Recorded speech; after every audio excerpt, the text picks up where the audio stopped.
At this moment, you're in the central part of the United States, over 100 feet below the surface of the Earth, surrounded by thick, reinforced concrete. In the event of an attack, this entire structure can be sealed, protected against penetration of radioactive fallout. Through those doors and around the corner is the operations control room of the Long-Range Air Offense Force.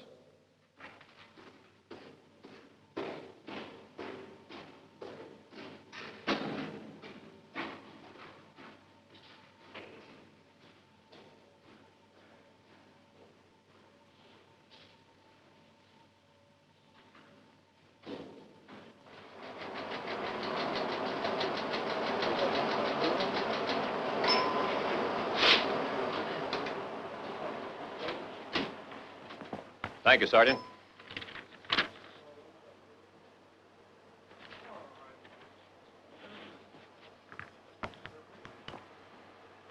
From this room, the force throughout the world is controlled and monitored 24 hours a day, in peace as it would be in war. This force is a combat-ready offense force. It is a deterrent force dedicated to the prevention of war, any war, large or small.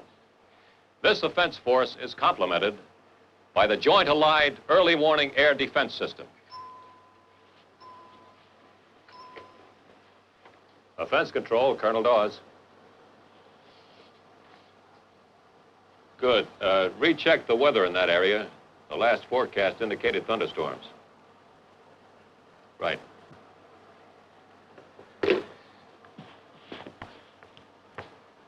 Gentlemen, from this room, we control the entire long-range air offense force of 3,000 bombers, tankers, and support aircraft. It is a joint chiefs of staff force which is poised, ready to strike targets anywhere in the world, from bases in the United States and overseas. It is the most powerful military force in world history. We are in contact with this force through the most advanced communication system ever built. It affords practically instantaneous communication with over 100 bases in the United States and our many bases overseas. Closed-circuit television provides immediate information to the senior officers of the staff, enabling them to make vital decisions instantaneously. To transmit these decisions to the force, we have this red phone alert circuit. This circuit allows us, by merely dialing 10 digits, to seize or override all other lines and set up in a matter of seconds a conference call to the control centers on all our bases. All such conversations are recorded on these tape recorders here. Sitting over there are the controllers. For effective control of the long-range offense force, the world is divided into 3 areas. Each man controls the aircraft in a given area. This is a deterrent force with a primary mission of keeping a global war from starting. If we are to be successful in this mission, we have to have plans of all kinds, detailed blueprints, so to speak, that have been worked out far in advance. These are flexible plans and can be changed to meet any contingency. Let's have a look at some of the displays. Andy, take over here, will you please?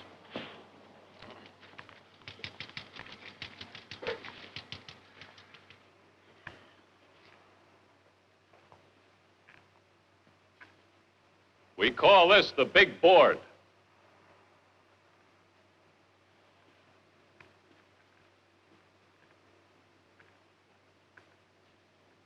These panels show missions in progress throughout the world. Some forces are being deployed, some are being shifted, some are special missions to improve combat effectiveness.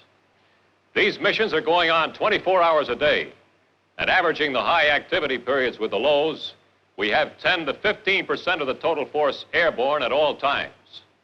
To support this activity, an aerial refueling operation takes place every 3.5 minutes. See these clocks here? Never before in military history has time been so important. But of course, our true mission here is to control this offense force. As I have said, it is a deterrent force. It's a force which we control in readiness to perform airstrikes against an enemy. And in the event of war, when it would make these strikes. Sergeant, let's see Plan War Dance. Yes,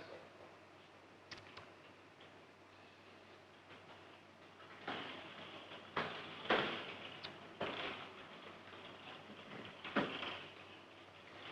War Dance is a typical war plan for our heavy units. The fate of the nation may well be determined on such a board as this. This plan of force application may be adjusted depending on the world situation. All the information needed to control the force is here. This board and other boards behind it dictate routes, refueling points, target areas, return points, and all the other things necessary to make the plan work.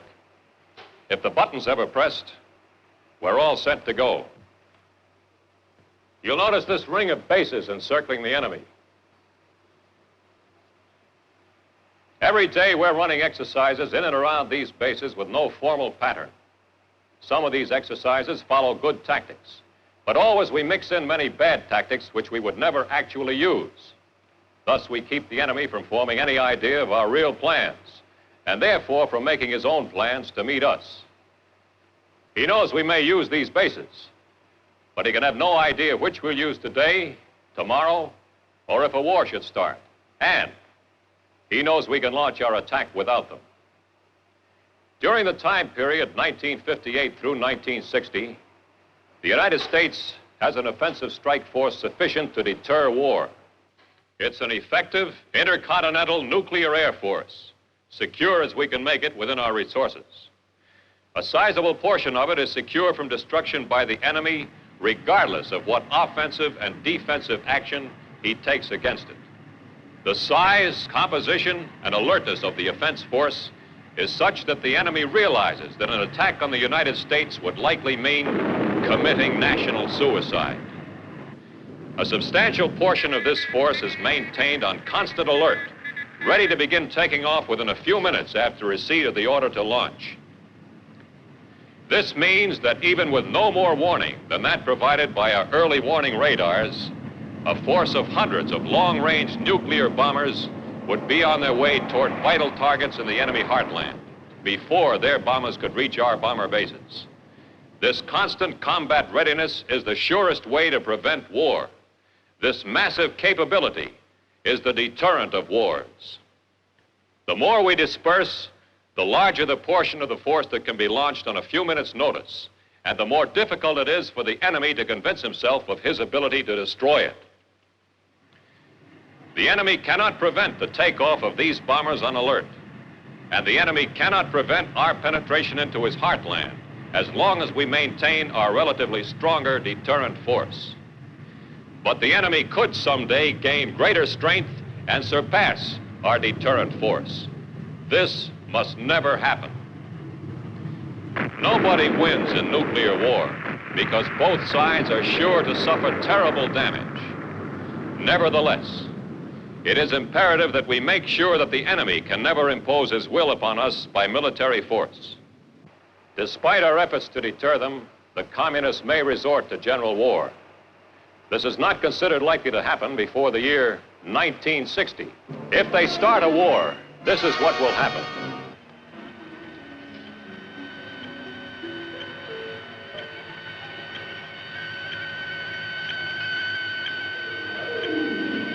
The early warning air defense net of the United States and our allies would pick up the first signs of unidentified aircraft. Offense control, urgent. This is air defense. Go ahead, air defense. We have a large number of unidentified aircraft coming in from the north. Our television camera covers our board at this moment. Roger, air defense. We see them.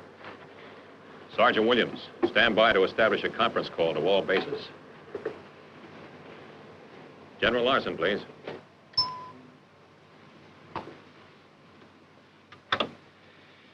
This is General Larson. Go ahead. Sir, would you turn on your screen? A large number of unidentified aircraft have just appeared. Right.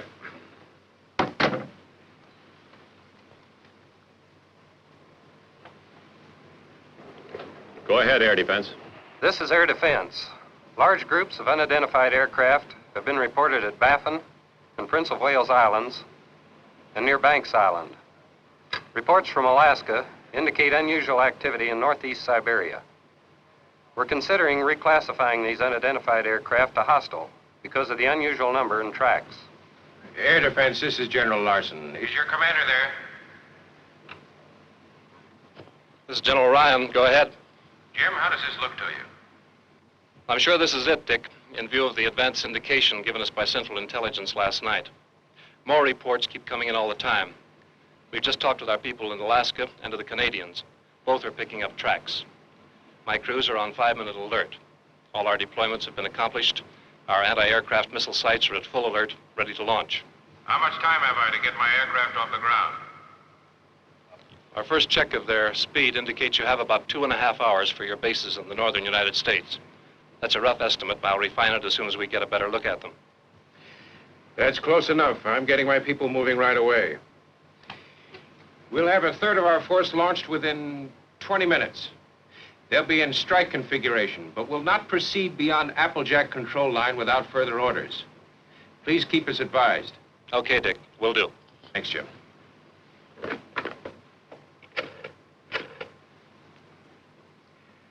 Pentagon, get me the Joint Chiefs. Bill, the alert force can go right now under Plan Quick Strike with positive recall. How much we can save depends on how soon I can give the execution. What are your orders? The President and Joint Chiefs are with me in the command post. Implement Quick Strike. Repeat, implement Quick Strike. I'll forward the release from recall the minute a decision is made. And good luck. Thanks.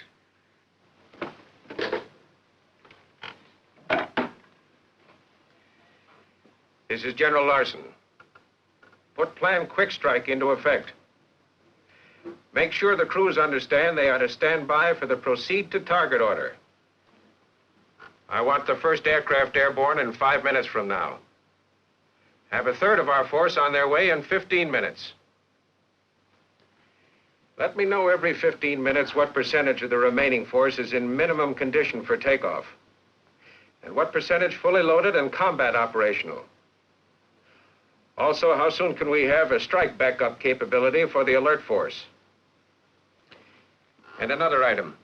Remind the units that surface evacuation of dependents is automatic with Quick Strike. Yes, sir. Put through the conference call. Notify our people in the Far East and Supreme Allied Command of Europe we're taking off.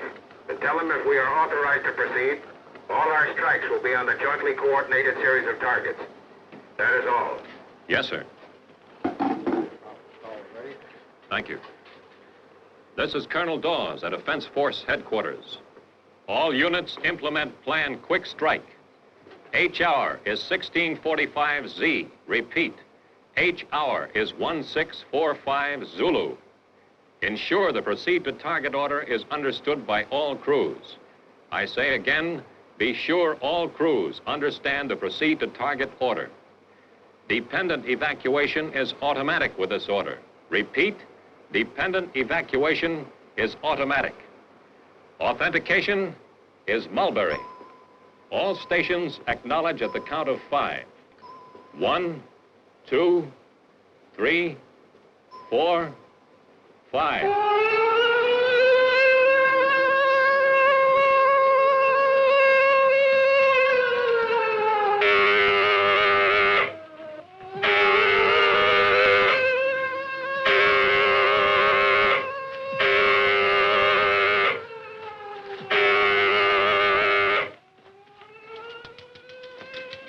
The order for Quick Strike has reached all Defense Force bases around the globe simultaneously.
With a portion of our bombers from the Strip Alert Force airborne within 15 minutes and anti-sabotage measures in full operation, the rest of the offense force in the United States and overseas is moving into positions ready for takeoff.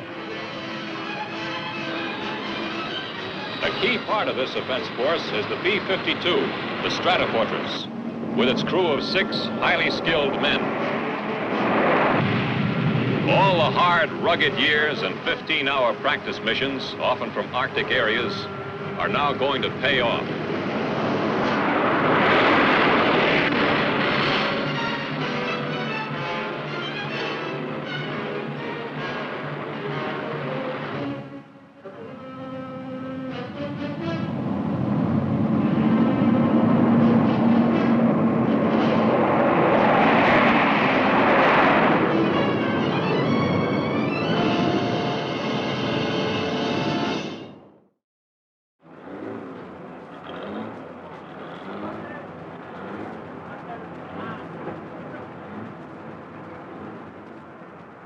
Also part of this massive strike force is the B-58.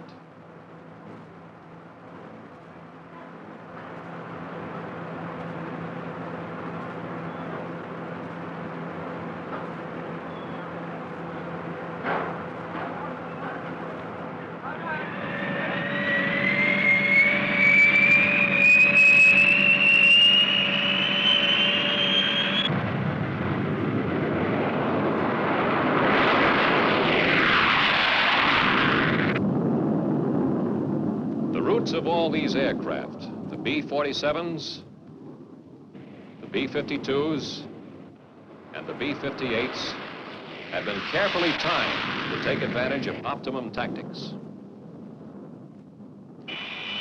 Their KC-135 tankers are launching with them from their secure home bases. At some point, hundreds of miles from the home bases and high above all the clouds and weather, the KC-135 will deliver their fuel to one or more of the bombers. It is this fuel which will get the bombers to their targets at high or at low altitude, and which will bring many of them back home after the attack. All the planes, all the elements, fit into a plan to make the force operate as a precision instrument.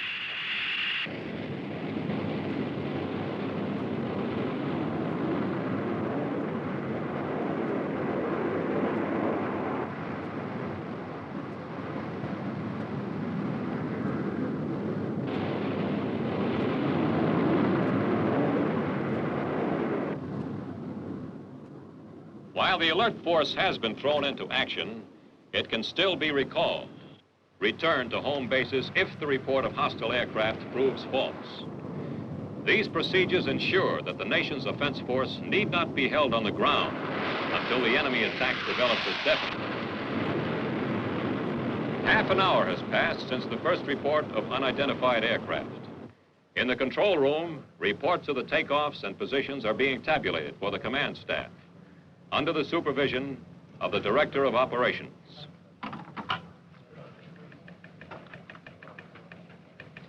General Larson, this is Turner. Sergeant? Go ahead, Dutch. Sir, departure reports are being called in now. The alert force is airborne. We had a few takeoffs late by several minutes and one accident shortly after takeoff. But with the exception of that one, they're all off now. What about the rest? Another... Excuse me, General. Sir, an enemy missile report just in. Just a moment, sir. Just received a missile report. A missile believed to have been ballistic. Detonated 10 miles southeast of Lockbourne about 3 minutes ago. No damage to the base reported. This report must still be confirmed. All right. Now, what about that accident on takeoff? B-47 of the 16th Wing exploded shortly after takeoff. They suspect sabotage. The commander's checking the rest of his aircraft. How about the rest of the force? We're better off than I'd hoped because of that message you sent last night. 25% of our remaining force was capable of evacuating its present bases. A little less than half of these are ready to strike. Complete crew, weapon loaded, fuel and chaff loaded. Our tanker-bomber ratio looks good. All right, get General Ryan at Air Defense. I'll be right in. Yes, sir. Air Defense, this is General Turner at Offense Control. Go ahead, Is General Ryan there? General Larson would like to talk to him and look at your board. This is General Ryan. There's a camera on the plot board. We're switching over. Jim, what's the latest on those unidentified aircraft? We have positive information that they are Soviets. We've just had a report from a Canadian interceptor who made contact with 6 of them. We've picked up 75 on our radar screens, and I think we can expect a lot more. We estimate that they should get to your bases in about 2 hours. What is the status of your force? The alert force has taken off. I'm holding off the rest as long as I can to build up the maximum strike force. We got an unconfirmed report of a missile attack near Lockbourne. Do you have anything on it? Yes, we picked that up on one of our recorders. Also 2 in Michigan and 1 in Colorado. Is there any particular pattern in the bomber attack yet? No, except that they seem to be spreading out as they get farther south. There's no concentration in any one area. How soon are you taking off for your alternate headquarters? We'll stay until the enemy's bomber attack pattern is determined. They're not likely to hurt us here with a ballistic missile. Have you spotted anything faster than a Bison? No, nothing except those ballistic missiles. General Bates, the vice commander, will be in command at Hillbilly, our alternate headquarters. He's on his way. We'll have to give the Soviets credit for picking this place as an important target and launching several bombers against it. I don't doubt that they can hit it. Please keep me informed. I'll let you know when I leave. Sure will, Dick. Good luck.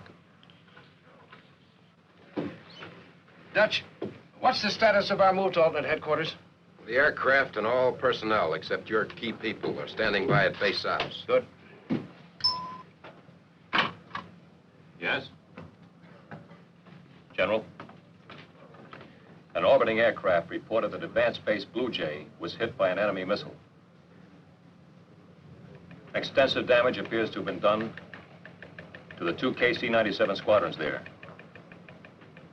6 other advanced bases report missile explosions, but no hits.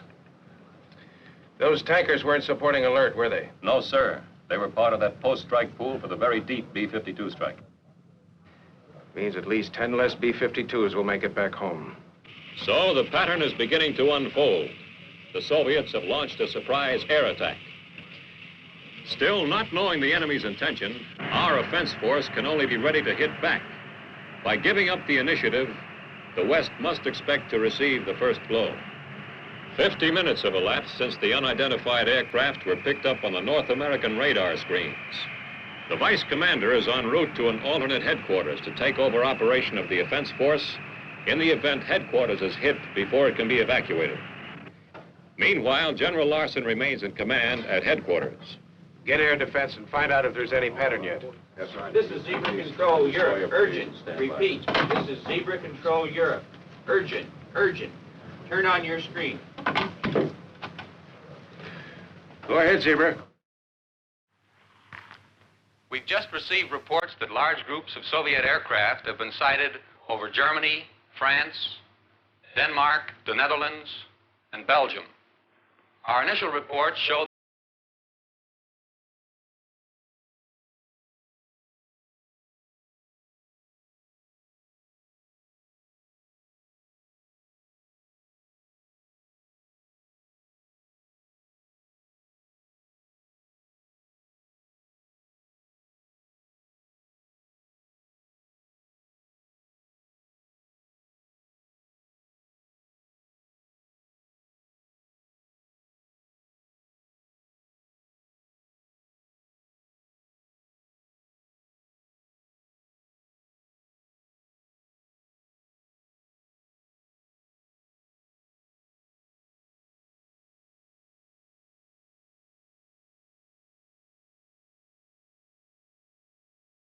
through Zebra from Supreme Allied Commander Europe and from X-ray in the Far East. The Soviets have just dropped atomic bombs on Allied airfields in Western Europe and in the Far East. Do you have any further information yet on the pattern of attack on this continent? No, nothing definite. We've made several widely dispersed interceptions, but their pattern of attack is still doubtful. They're not firing blanks. Unless you have something else, I'm switching off. No more. Out. General Turner. Yes, sir. General Larson. The command post is calling. This is Larson. Go ahead. Dick, this is Brooks. The President has authorized the Joint Chiefs to give the order for your forces to proceed to target. Release quick strike. Repeat, you are authorized to give the order to proceed to assign targets. Release quick strike. That is all. Acknowledge. Roger. Release quick strike and proceed to target. Acknowledged. Release quick strike. Have all alert force aircraft proceed to assigned targets. Launch all available missiles. On these proceed to target orders, make sure you get the word to everyone. I don't want anyone turning back because we couldn't contact him. Yes, sir. Are you ready on the conference call? Yes, sir. This is General Turner. All units, all quick strike aircraft, proceed to assigned targets. I say again, all quick strike aircraft, proceed to assigned targets. Attention missile sites. Fire at will on designated targets. Repeat, fire at will on designated targets.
So, the offense force has launched a double punch, planes and missiles.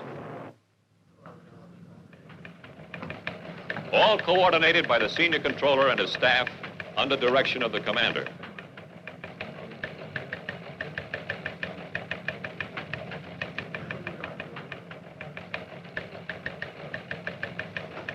Give me your attention here, please. We have now released Plan Quick Strike. Repeat, we have now released Plan Quick Strike. Our missile sites are launching at will. I want to brief you, bring you up to the minute to be sure you understand the timing. An hour ago, the alert force execution order was issued. 15 minutes later, this force was in the air, headed for its targets. 10 minutes ago, we canceled recall procedures and released these aircraft to carry out their full war plan missions. The remainder of the force has been prepared for evacuation. It is now being placed in strike configuration and will be committed as part of the follow-through strike force as soon as orders are given. The bulk of the alert force took off from these bases in the United States to carry out their full war plan missions. These were the takeoff base areas for the forces in the United States. The rest were launched from overseas. Most of the aircraft already deployed to forward operating bases are tankers. Some of the medium bombers took off from intermediate bases. And from the United Kingdom, North Africa, Alaska, and the Far East. These aircraft will rendezvous with their tankers in these refueling areas. Refueling report should be coming in within the next hour. Those aircraft taking off from forward bases will approach the Soviet early warning radar net, shown here by the dotted line,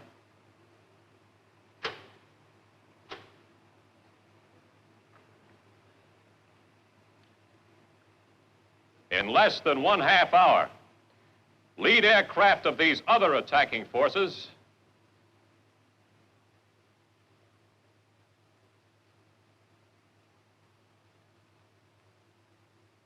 will reach the outer limit of the net at the same time. Meanwhile, forces from these bases are also approaching the net.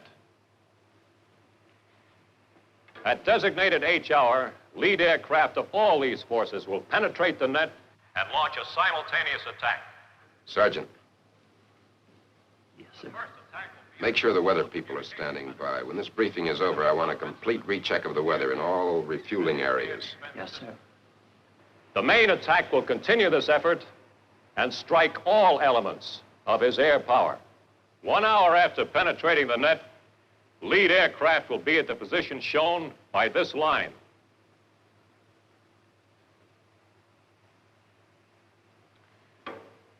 Remember, this is a bomb-as-you-go concept. Targets are bombed progressively. Shallow targets first, with the strike continuing to deeper targets. This enhances the penetration capability of succeeding waves. This pattern is essential because we are playing the Soviets' game. He picked the time of day. He knows we're coming. We must use every trick to overwhelm him. This line shows the positions of lead aircraft 2 hours after the first penetration. Targets in these areas will come under attack from the succeeding waves. In the 3rd hour, after crossing the early warning net, the leaders of the first penetration will have progressed to these positions and will go on to strike targets in this last area. Withdrawals are generally along shortest routes to friendly post-strike bases or refueling areas. We will start getting strike reports within 3 hours, and we'll continue to get those reports for an additional 10 hours. This will be the critical time in the control room, and I want all reports posted as fast and as accurately as possible. This concludes the briefing. Defense control, this is air defense, over. Go ahead, Air Defense. This is offense control. The hostiles are beginning to establish a pattern of attack. There appears to be 3 main thrusts. One in the northeast, one slightly east of center, and one in the northwest. We're throwing everything at them, fighters and missiles. But we estimate that there will be enemy bombers over Loring and Fairchild in as little as 45 minutes. You may have less time if they get any help from the jet stream. That is all. What's the status of the rest of the force? We can launch 345 more bombers now. We've coded this strike follow through. Launch them immediately. Then give the execution order to get all remaining aircraft in the air. When you have your acknowledgments, pass control to Hillbilly. Yes, sir. Set up a conference call. Yes, sir. Also, call operations. Tell them to have my plane in takeoff position in 15 minutes. Yes, sir. Some of our bombers are equipped with weapons that can be launched several hundred miles from the target.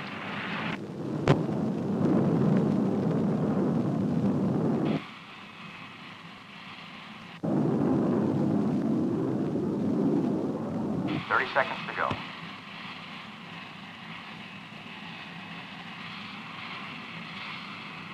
PDI right. PDI center. Offsets checked.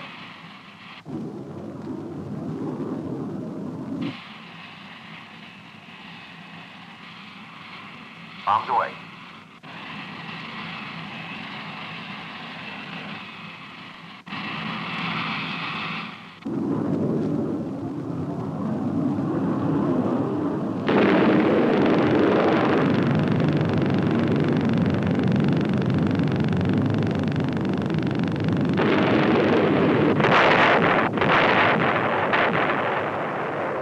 Bombers of our air offense force, singly and in small groups, are fanning out across the length and breadth of the aggressor nation, retaliating against Soviet air power and other war-making and war-sustaining resources.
20 hours have elapsed.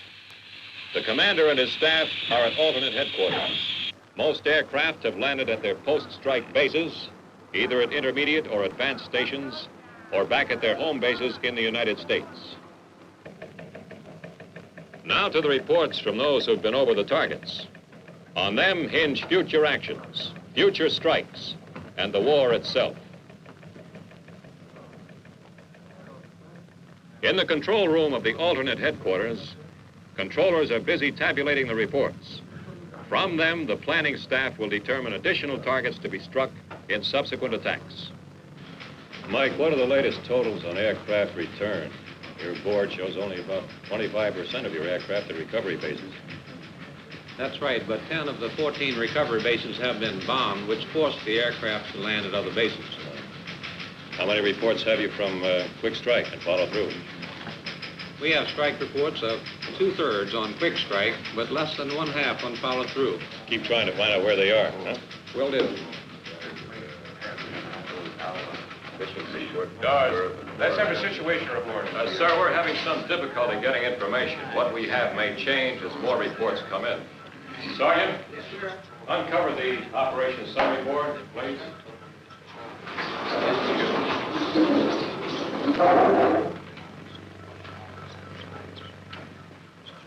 Total overall results so far are aircraft scheduled, 1,545.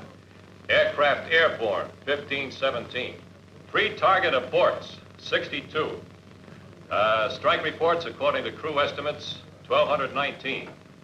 Aircraft retrieved at recovery bases, 971. Known losses, enemy territory as of 2 hours ago, 93. Missing, 49. Major battle damage to aircraft requiring 3 days to repair, 62. Now, the difference between the sum of these two figures and this airborne total is 453. Of these 453 unaccounted for aircraft, sir, there should be 53 B-52s still airborne. The missing figure is high because service communications in Europe and North Africa have broken down completely. We expect radio reports soon from individual bombers, groups of bombers. Crews may not realize that many of their reports aren't being forwarded. Thank you, Sergeant. Sir, here's a report from Zebra. 43 B-47s and 15 B-52s were on the ground at Shotgun 6 hours ago. We had no previous report from there. Now, that may reduce our missing number to 342. But, of course, we'll have to check the B-52 tail numbers to be certain. What action have you taken on those crews down in enemy territory? We have air rescue service on the way, sir, with sufficient aircraft to support our needs in every area. They've been sending reports in every 2 hours. Tell them I don't want reports. I want my crews picked up. Yes, sir.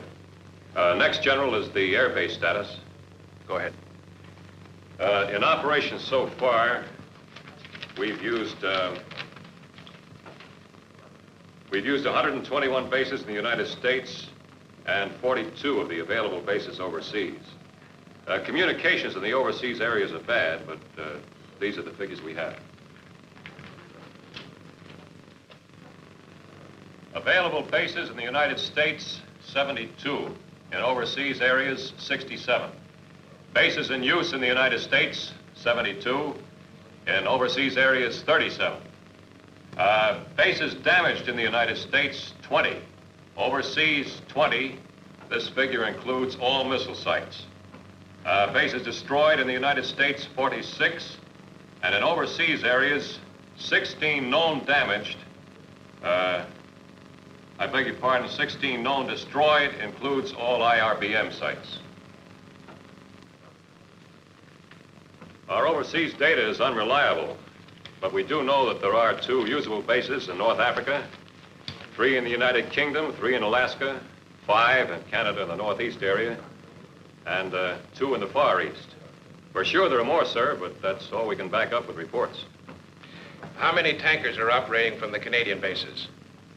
73, sir. Well, let's not schedule any more bombers or tankers in there. They'll be looking for cripples for sure.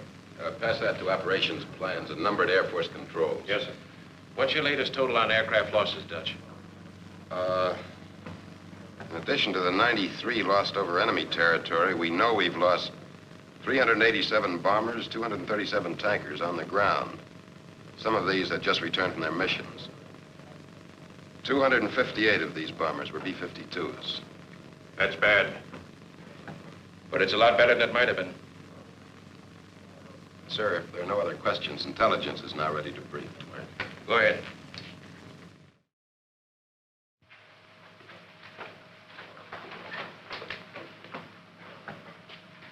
Sir, we have 625 strike reports in and 182 debriefing reports, but our evaluation is limited. This is a summary of the majority of the targets we attacked on our quick strike and follow-through strikes. 33 missile sites, 302 enemy air bases, 12 long-range Air Army headquarters, 18 atomic weapons storage sites, 57 fighter and tactical air control centers, 48 government control centers, and 12 enemy transport centers. We're waiting for the strike photos to compute the actual destructions.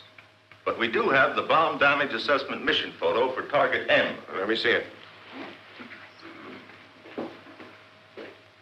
This is the map of the target, with the initial point here and the aiming point here.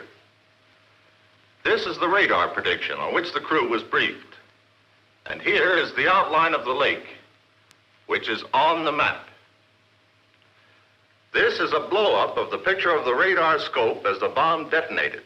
I know all that. Where did the bomb hit? Within 300 feet of the aiming point. The target was destroyed, according to our first estimate. Never mind the rest. Send me the analysis when you get it. Did we get the Shverskev and Kutska airfield complexes? Yes, sir. We have final reports on both of those. Good. Brief me on those later in my office. I want enemy air battle targets we're not sure of rescheduled as quickly as possible. Yes, sir. What were the effects of the Soviet attack on the United States?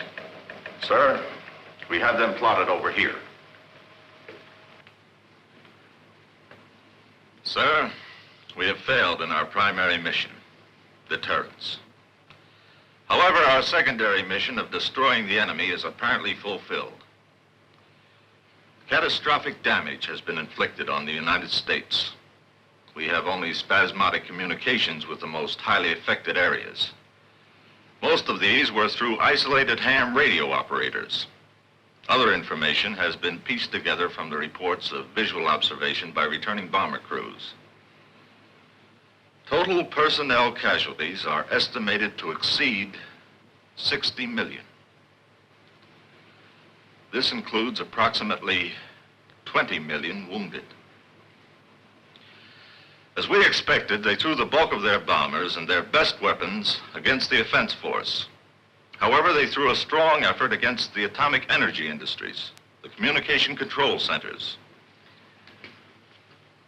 The New York, Pittsburgh, Detroit, Chicago, and Los Angeles industrial areas were completely destroyed. Boston, Buffalo, Richmond, Knoxville, St. Louis, Omaha, Denver, Salt Lake, Seattle, and San Francisco suffered severe damage and high casualties. Their effort reaches as far south as Fort Worth, Dallas, and Miami. It will be some time before we have a complete report. Our contacts with civil defense are only spasmodic. You will receive a complete report as soon as the facts are available. The President and the Joint Chiefs of Staff are safe and at the alternate command post. There appear to have been 2 waves of enemy aircraft, separated by about 4 hours. Oddly enough, Air Defense advises that the only unidentified aircraft they've spotted in the last 10 hours have turned out to be friendlies. Sir, the next briefing phase will be by operations. Thanks, Red. Sergeant, let's have a look at Foxtrot, please.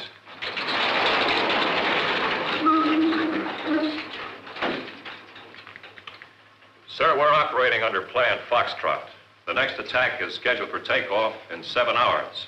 It consists of 123 strike aircraft, 52 are support missions for Europe and the Far East. What are the remaining 71? 8 new airfield targets and 5 new weapons storage sites, which were picked up during quick strike. We have 2 bombers committed to each. The remainder are divided. 25 against airfield targets we missed during quick strike and follow through, and 20 on control centers we didn't schedule. Reassess those control centers right away. We'll attack only those you consider imperative. Yes, sir. Double up the attack on their airfields, along with the other targets' intelligence releases, and revert to positive recall. Dawes, get me the Joint Chiefs at command post. Yes, sir. What are you planning after Foxtrot? Operation Clean Sweep. That calls for about 200 bombers, 24 hours after Foxtrot. Sir, the Joint Chiefs of Staff are on the line. Bill, I'm sending out some cleanup and theater support attacks in 7 hours. I've got a feeling that after the next strike, we may have control of the air. The next 24 hours should tell. In any event, I'm not going after his industry as such for 31 hours. All future attacks will have positive recall procedures. Does CIA have anything? Yes, we have sufficient weapons for at least 3 days' operations. Please keep me advised.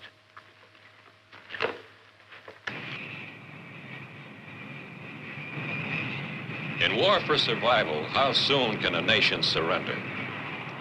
When its military power is destroyed and its communications and governmental centers shattered, we must give him every chance, take every precaution to ensure that no bomb falls after he acknowledges defeat.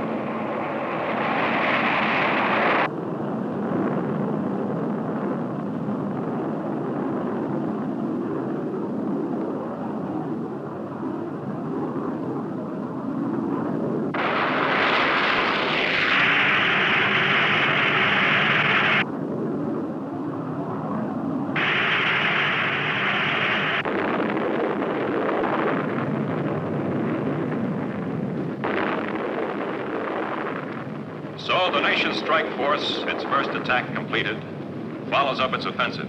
The main effort concentrated against Soviet air power, airfields, bomb and fuel depots. Already, more destructive power has been delivered than has been expended in all the wars in the history of man.